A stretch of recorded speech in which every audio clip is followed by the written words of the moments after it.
নমস্কার বন্ধুরা, আজকে আমি বানাতে চলেছি ঝিনুক মাশরুম। তো আমি আরেকটাও দেখেছি, যেটা আরেকদিন বানিয়েছিলাম। ওটা হচ্ছে গোল রকম হয়, ছাতির মতন টাইপের হয়। ওটা কিন্তু শক্ত হয়, আর বানাতেও একটু সময় লাগে, আর শক্তও থাকে, তাড়াতাড়ি কিন্তু ওই জিনিসটা রান্না হয় না। কিন্তু এটা কিন্তু একদম তাড়াতাড়ি রান্না হয়ে যায়, খুব একটা বেশি সময়ের প্রয়োজন হয় না।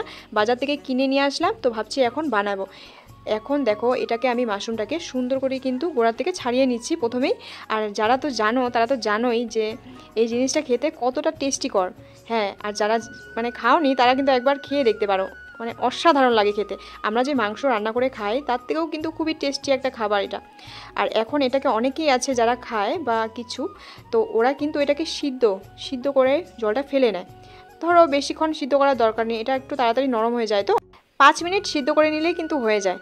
তো তারপরেই কিন্তু আমি সেদ্ধ করে জলটাকে ফেলে দিয়ে আলাদা বাসনে তুলে রেখেছি। এখন কড়াই গরম করে জিরে সম্বার দিয়ে এখন লঙ্কা কুচি, রসুন কুচি আর পেঁয়াজ কুচি একদম ভালো করে ঝিরিঝিরি করে নিয়েছি।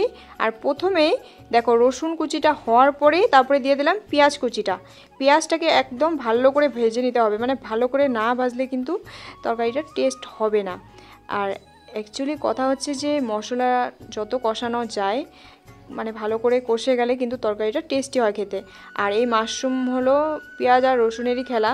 পেঁয়াজ রসুনটা একটু ভালো করে পড়লে তরকারিটা কিন্তু অনেক টেস্টি হবে খেতে। অবশ্য যারা খাও তারা অবশ্যই জানবা, আমার বেশি করে বলার কোনো দরকার নেই।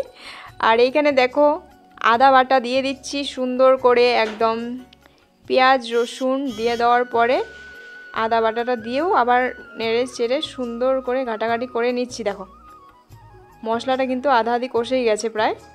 আর এখন দিচ্ছি টমেটো পেস্ট। টমেটোটাকেও একদম পেস্ট না করে একটু রেখে দিতে হবে, মানে আধা গুঁড়ো ওইভাবে রেখে দিয়ে, তার মানে আমরা একেবারে মশলাটা যখন একবারে পিষে দিই না, তখন ভালো লাগে না খেতে। আধা বাটা করে যে কোনো মশলা বেটে দিয়ে তরকারি রান্না করলে কিন্তু খুবই দারুণ লাগে খেতে। অবশ্য তোমরা জানো কি না এই ব্যাপারটা আমি জানি না, কিন্তু যদি জানো তো অবশ্যই কমেন্ট করবা সবাই।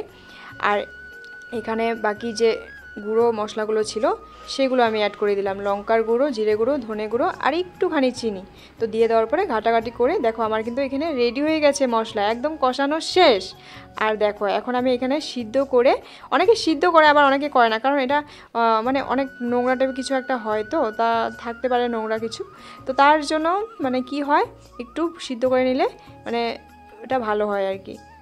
তো দেখো, এটাকে সুন্দর করে কিন্তু আমি একটুখানি ঘাটাঘাটি করে নিয়েছিলাম, যেহেতু অনেক নরম, তার জন্য বেশিক্ষণ রাখা যাবে না।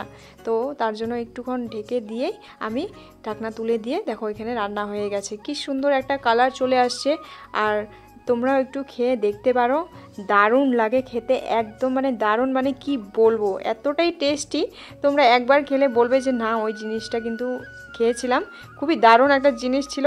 তার নাম ছিল মাশরুম। আর মাশরুম আরেকটা আছে, ওটাও খেয়ে দেখতে পারো। ওটা একটু শক্ত হয়, জিনিসটা একটু টাইম লাগে সেদ্ধ হতে। আর এটা কিন্তু একদম মানে তাড়াতাড়ি করে সফট হয়ে যায়, একদম তাড়াতাড়ি হয়ে যায় এই তরকারিটা। আশা করি আজকের এই ভিডিওটা তোমাদের কাছে ভালো লাগলো।